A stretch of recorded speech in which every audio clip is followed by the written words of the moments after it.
and this is CarEdge Live for Thursday, September 11th, with your hosts, me, Ray, and, well, my handsome son here, Zach. And, well, today's not the day necessarily to be loud, as I normally am. Today is a day, I think, to remember. Yeah. It was 24 years ago today that I remember we were living in Arizona at the time. And am I not on? I don't think you're on. Oh my God, then everybody's missing everything. No, you're definitely not on. 1 second, folks. We'll do this. Yeah, you're not.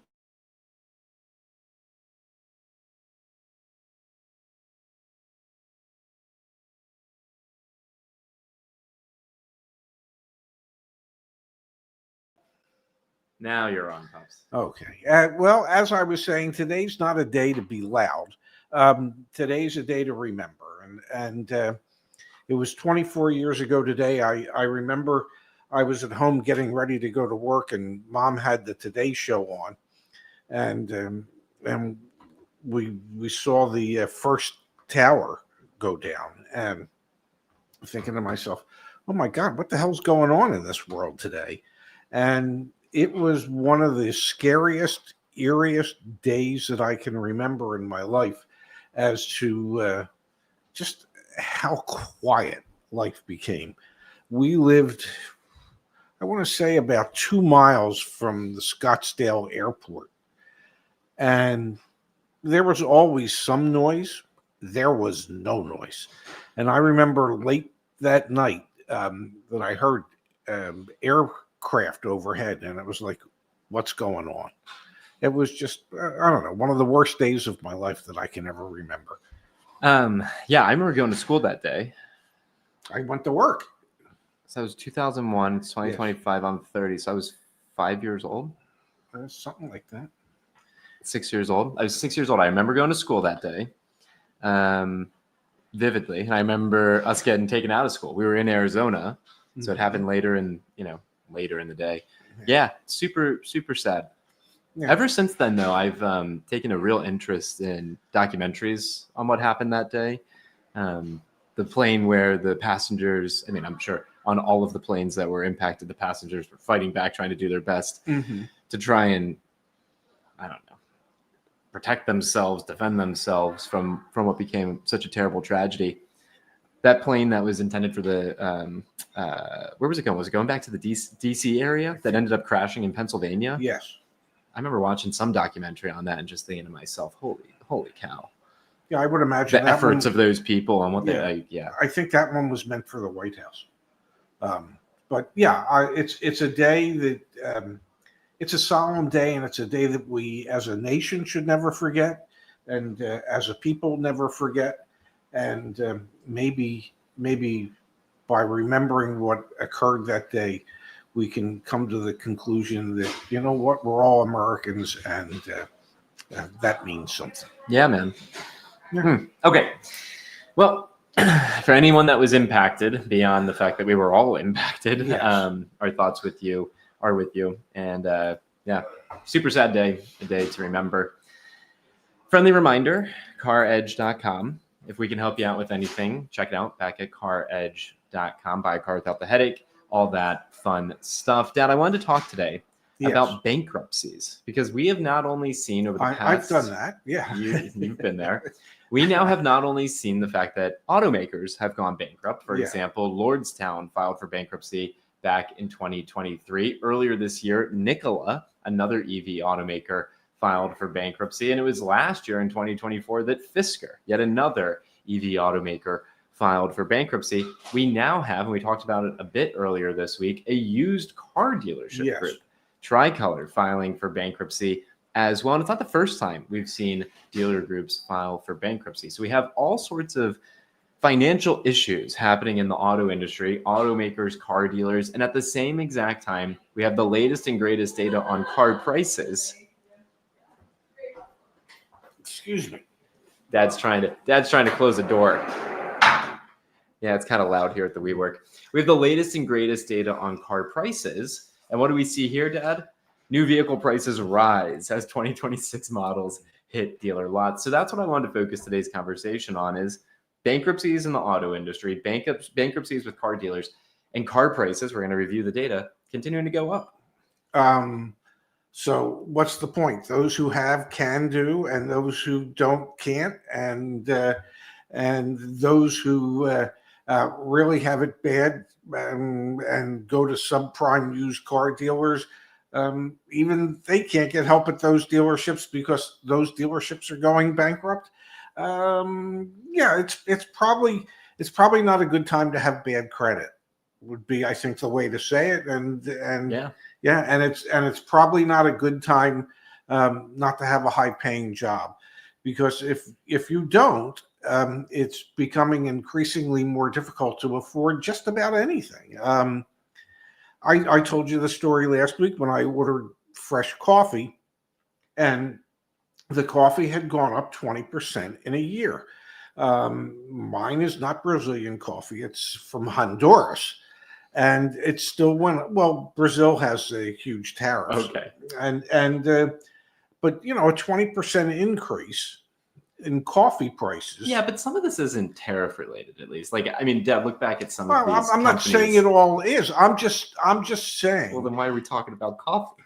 Because I'm just trying to say that if you don't have a high-paying job today, it's harder than ever to try and make ends meet, because so many things are so much more expensive than they had. The cost of living, of being able to afford the essentials, is harder today than it was 2 or 3 years ago. So, I guess when you tie all that together, it's not hard to realize why we're seeing such struggles with like Tricolor and the other used car dealers that had gone out of business, and the amount of repossessions that we're seeing from not only subprime borrowers, but regular prime borrowers.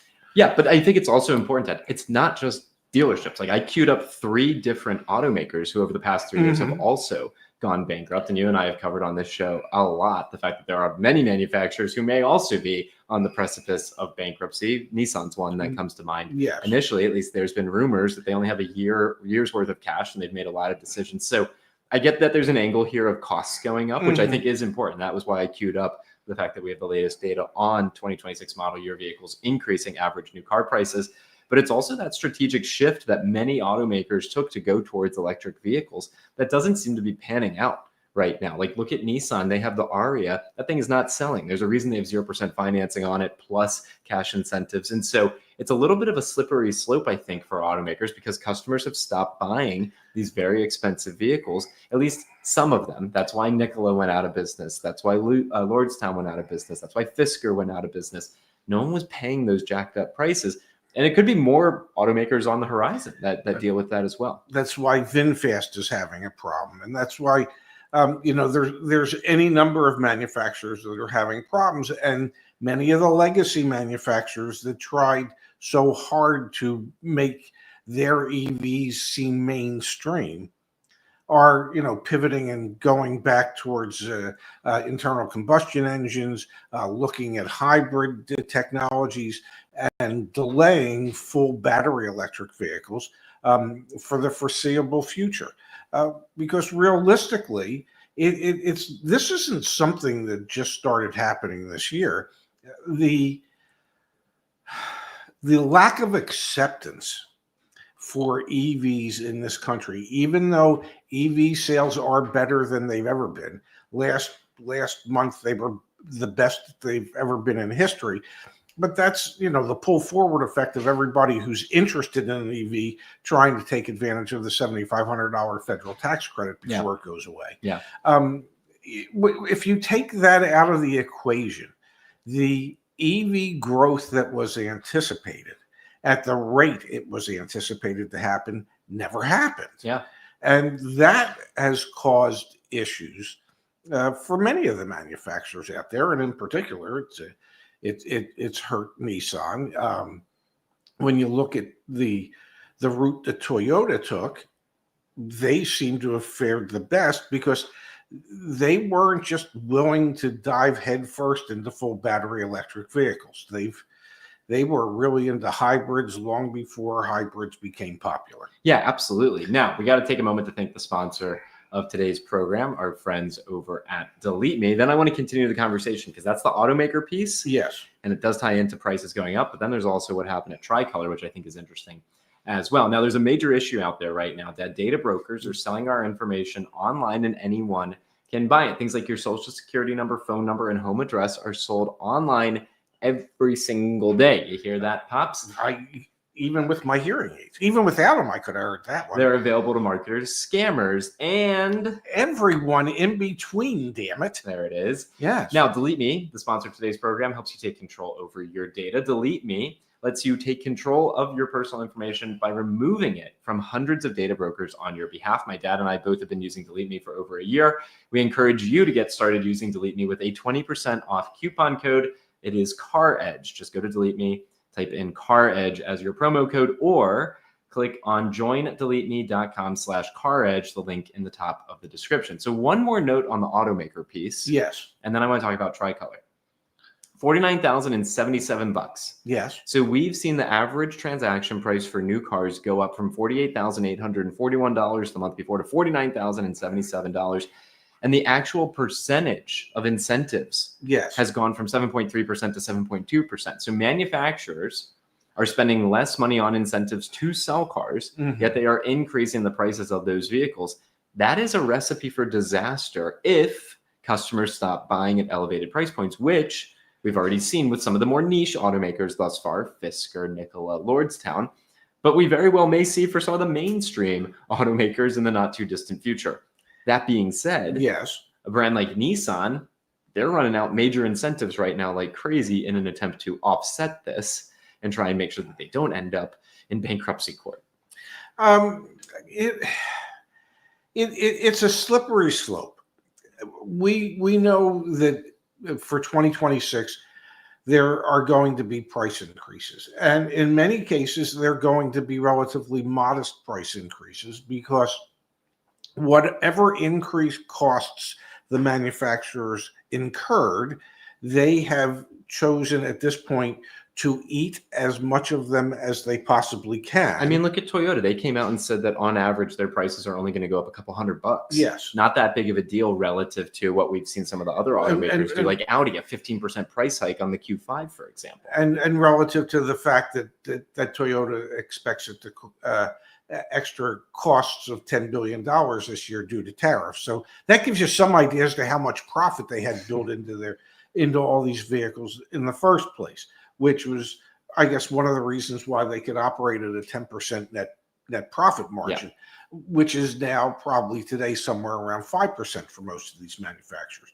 Having said that, it just seems to me that there's enough of that small percentage of people who have been buying cars and will continue to buy cars, whether there's greater incentives or not, that 13 to 15% of the population that feels comfortable enough to spend the money it takes to buy new cars, if there's a 3.5% or 4% or 5% price increase, that would not be enough to dissuade them. Those who have already been dissuaded, the 85 to 87% of the population that's out there that says, hell, I can barely afford a used car, let alone even think about a new car.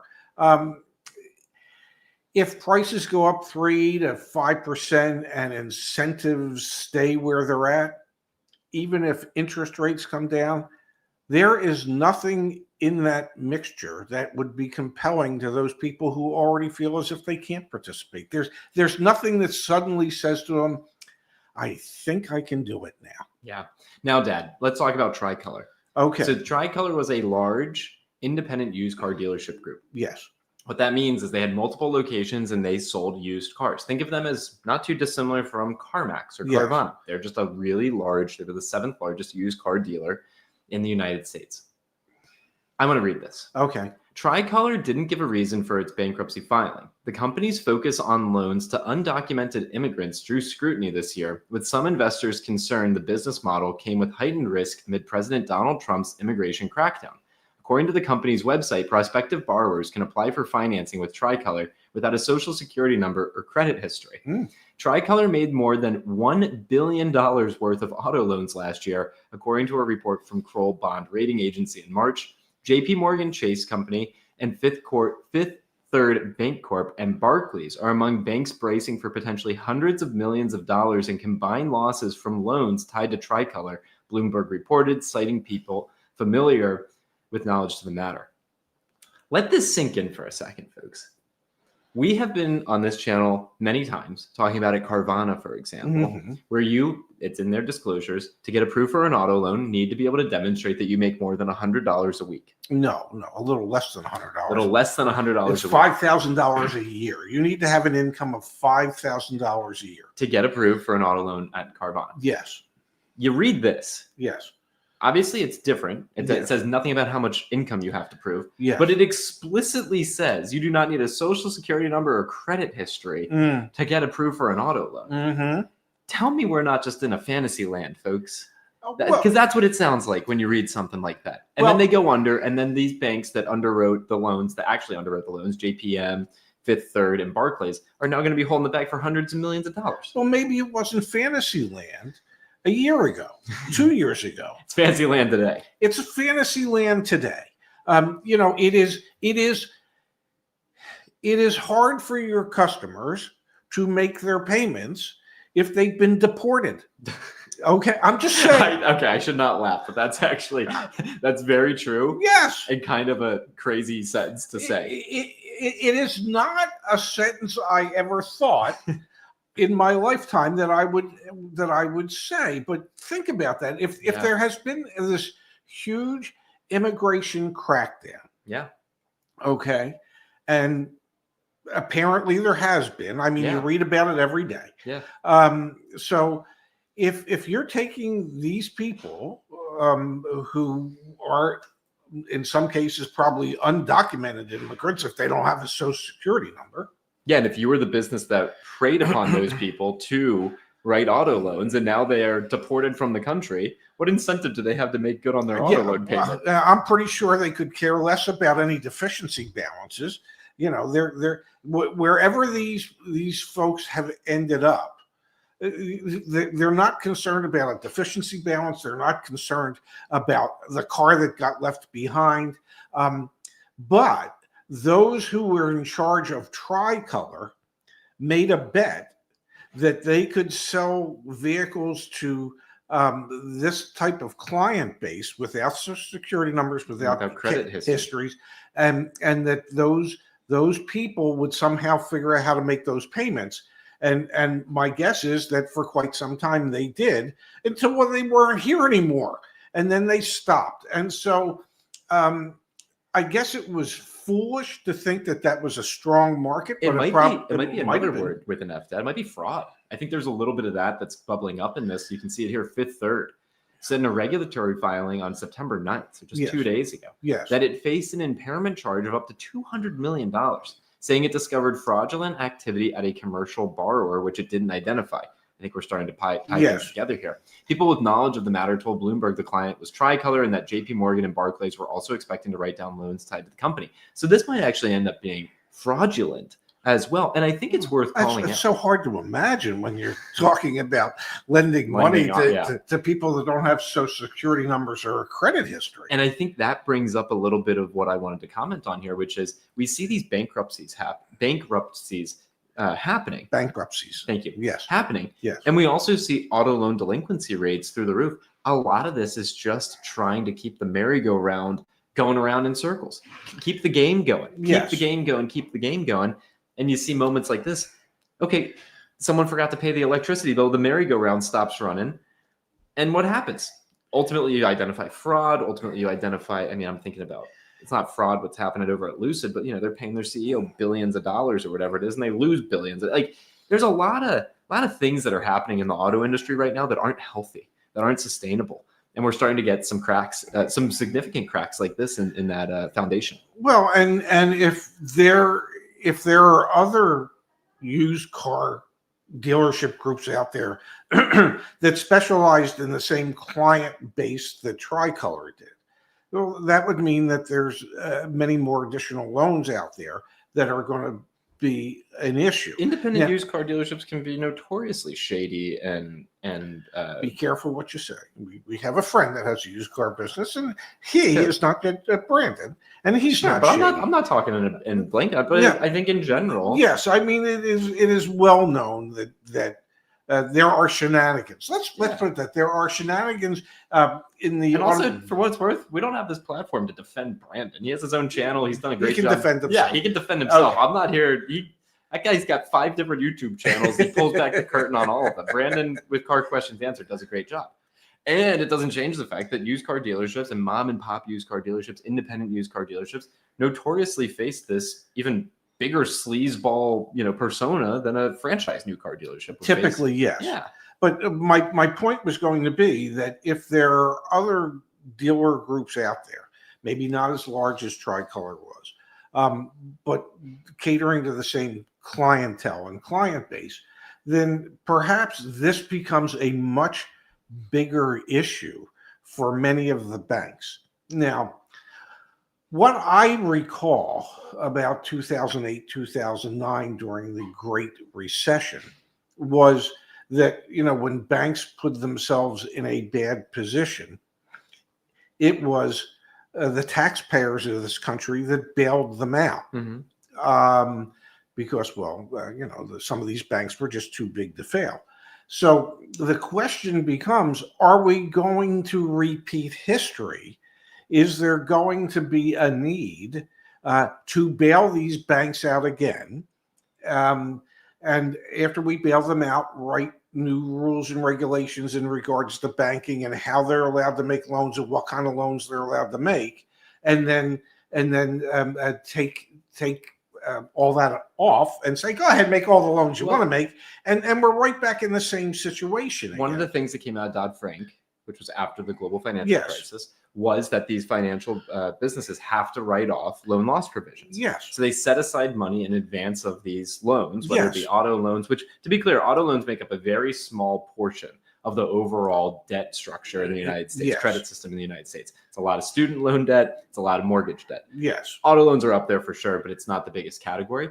And we see now that every quarter increases, for the most part, in loan loss provisions. I want to talk more broadly, though, about what's going on for credit in the United States for auto loans. And you can see here, this is the latest data from Cox Automotive.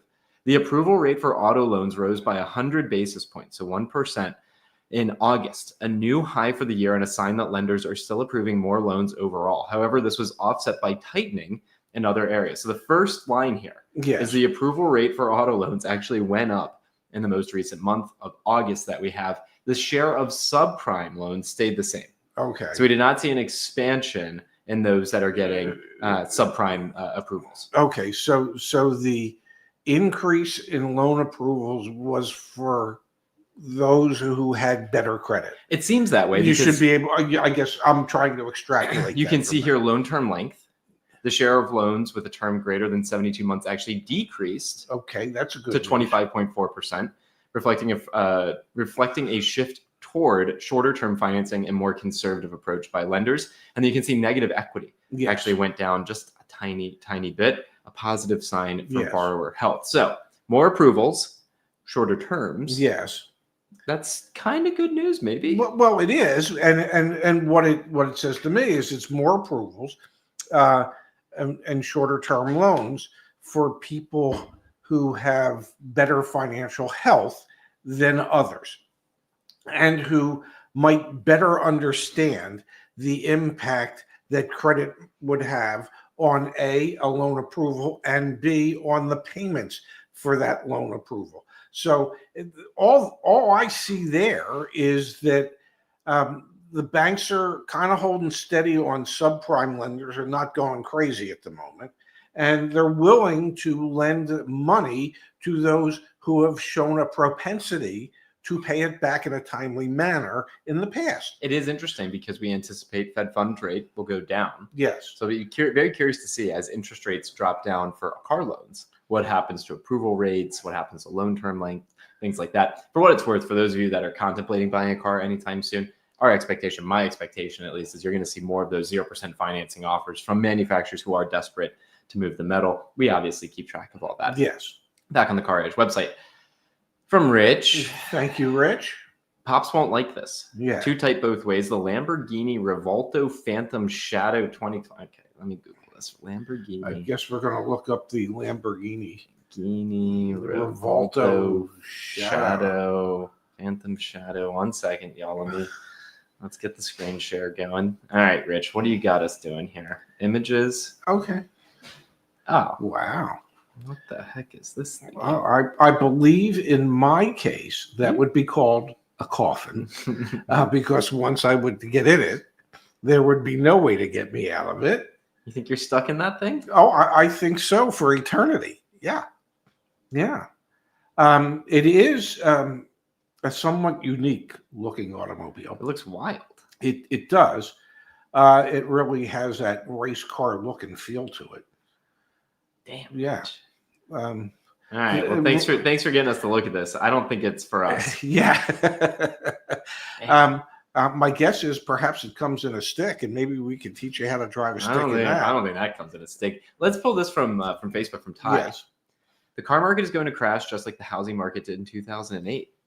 I see signs for that, but we've been talking about for years. I don't know if I believe myself anymore because we've been saying for years that the car market's going to reset, and I guess in some areas it has.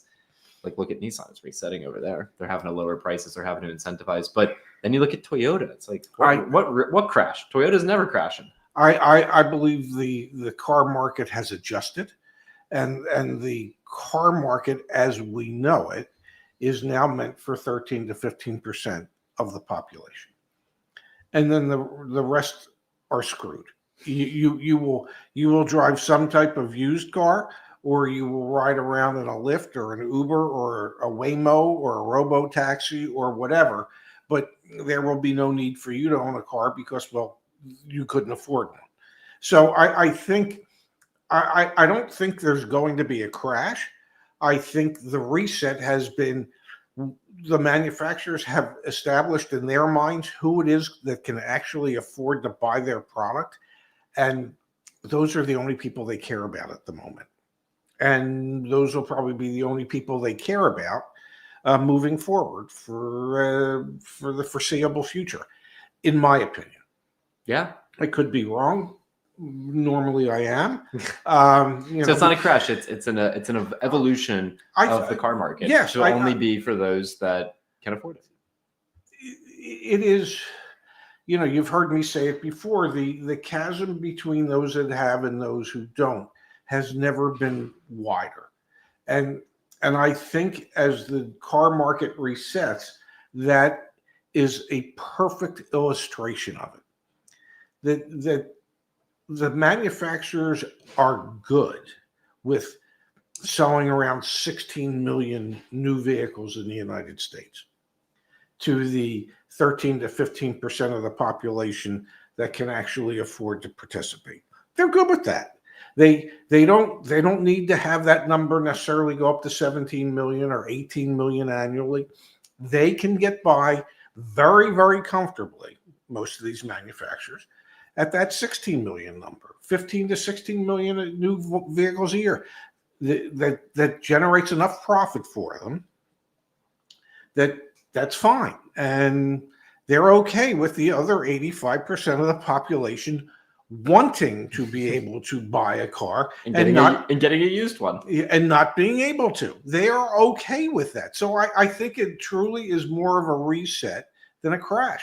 That being said, if you are in the market or if you're thinking about buying a car anytime soon, or even just want to track the value of your vehicle, you got to check out CarEdge.com. We've been working on it almost 6 years now. So please, please, please, folks, take a second, go on the Google machine or go directly to CarEdge.com. From Matthew. Thank you, Matthew. Thank you, Matthew. Say it with us. Revuelto. That's how you pronounce it. Lamborghini Revuelto. Revuelto. Revuelto. It's No. the Revuelto.